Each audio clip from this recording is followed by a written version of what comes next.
Afternoon all. I'm not sure what's happened to the weather really. I've now arranged a barbecue because this morning it was absolutely beautiful sunshine and I think it might actually rain, so I need to do this quickly before I get caught out. So today I did a hit session in the sun, exactly where I am now, looking out into those fields, which was fantastic until a load of ramblers decided to walk up and just stare at me, which kind of put me off, but that's okay. I guess it's fine. Should have been in the zone and maybe I wasn't.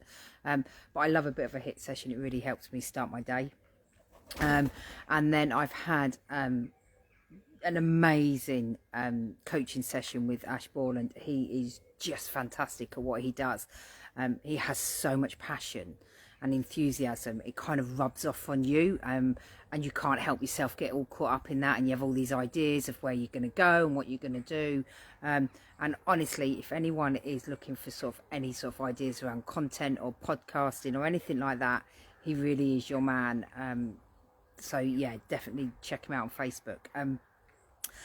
A great completion call. My clients just text me saying, "Oh, I've completed," which is fantastic. She said, "I bet you're bored of seeing me after a year," but the truth of the matter is it's not. It's, sometimes we have really quick applications that fly through, and other times, it's a bit of a slow burner and we need to work with the client for a long time. And actually, that's absolutely fine by me. If we get the right end result for the client, then, however long it takes is however long it takes. But yeah, I'm absolutely buzzing for her. Finally got her keys. She has moved all her boxes in, and now she's got the task of finding where to put everything. So good luck with that. But I've also had a call with a client around valuations, because there's so many different types of valuations, or there's three main types of valuation on the market. And so many people forget to put these into their initial costings. And actually it's a really crucial piece of the pie, and you may not know what valuation you want until you've bought the property.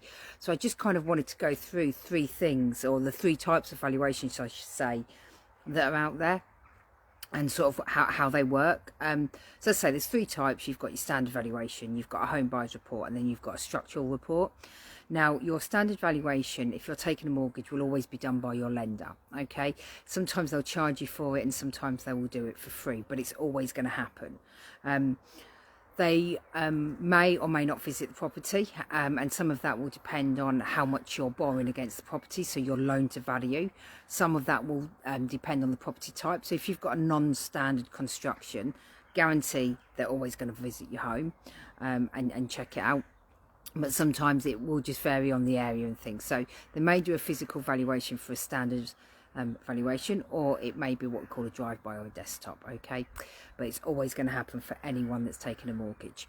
The next sort of level is what's called a home buyer's report. Now, this report is solely for you, and if you think of it as a traffic light system, so you've got, they will go through and they'll do a physical visual inspection of the property.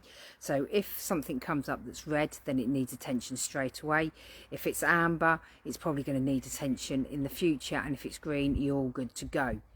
And they'll go through the property and they will make a report based on this, and you're the only person that's going to see that report, and that will vary on price. So that could be as low as sort of 300, but it could go into like 1,000, because the price you pay for your home buyer's report is usually based on the price you're paying for your property, and that's how they'll work it out. Now, I work really closely with someone who is fantastic at that, and she'll give them a call and explain the full report.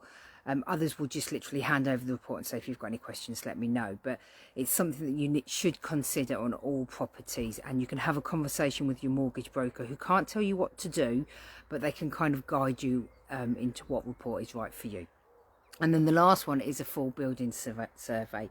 Now, if I'm honest, most people do not need this, because they will go through the house with a fine tooth comb. They'll go up into the loft, they'll check the joists. So these are usually for properties that are maybe very old or grade 2 listed. But what you can do is you can instruct a survey for a certain area. So it may be that you want them to do a full structural survey on the damp, or on the wood, for example. If it's got lots of wooden beams, you want to check the woodwork. So you can sort of pick and choose with your full structural survey what you want. What I would say for any survey that is the home buyers or the structural is always let the lender survey go ahead. So if they do a physical one, something major should get picked up on that. And it may be that that major thing you decide to pull out, or you need to renegotiate the price, and then go ahead and get your second survey done. It might cost you a little bit more, but it could save you lots if for whatever reason you decide not to go ahead and buy that property. I'm quite conscious that I've rambled on a lot about valuations, but if you do have any questions, just drop them in the comments. I'm happy to answer them, or just drop me an email or a WhatsApp. Okay guys, have a good one. I'm off to try and have a barbecue, and I'll catch you all tomorrow.